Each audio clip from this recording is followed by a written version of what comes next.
Questions and comments? The member for Edmonton West. Thank you, Mr. Speaker. I'd like to thank my colleague for his excellent talk today. I'm glad he was able to read or at least mention the comment from his wife.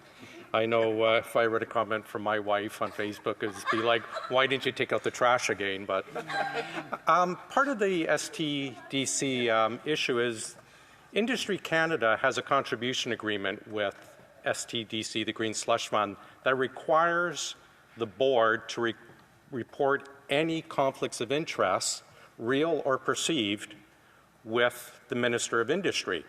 Now, it's right in the contribution agreement signed off. Now, the Auditor General has found well over 80 conflicts of interest.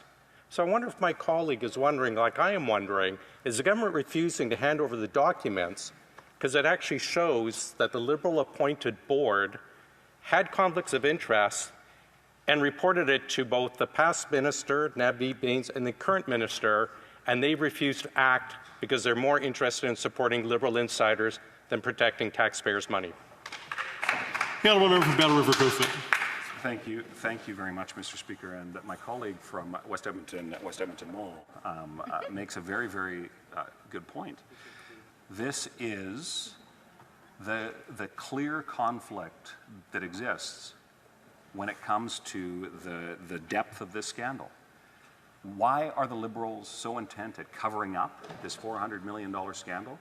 Well, those documents, I have the suspicion, Mr. Speaker, would reveal exactly that, because they were required to report conflicts of interest, yet those Liberals that were in charge of managing those conflicts to ensuring that they didn't happen, Mr. Speaker, the question is, why didn't they do anything about it? Canadians want answers. I support Canadians that are calling for those answers. I just wish the government would finally release the documents so that we could get them. Questions and comments? Question commentaire. The honourable member for Yorkton Melville. Thank you so much, Speaker. You know, we just heard from the member from up in Inuit the incredible disappointment with what's happening with this fund when there are so many things that it could have been spent on properly. I'd like my colleague to talk about our young people who, of course, are concerned about the environment, also having a home, being able to afford to go to school, all these dynamics. And we have a Minister of the Environment who has been found wanting in this area where he is responsible and claiming carbon tax is crucial, and yet where is this money going? The honourable member for Battle River Crowfoot has just a little over a minute to respond.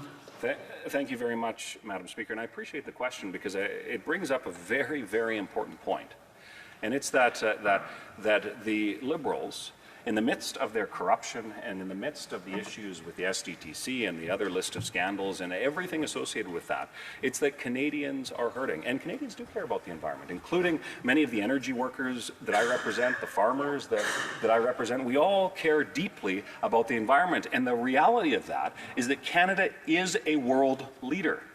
Yet it's under these Liberals that instead of unleashing the potential of this country, they are holding it back for their personal, political, and partisan gains. And when it comes to the scandal before us, it seems that it's not just their political gains that they're holding things back for. It seems like it's for their personal financial gains and the gains of their friends. Madam Speaker, it is time for a change in this country to bring back accountability, bring home a government that can be trusted to spend taxpayers' dollars with the respect they deserve. Accountability is needed. Let's get it now. Release the documents.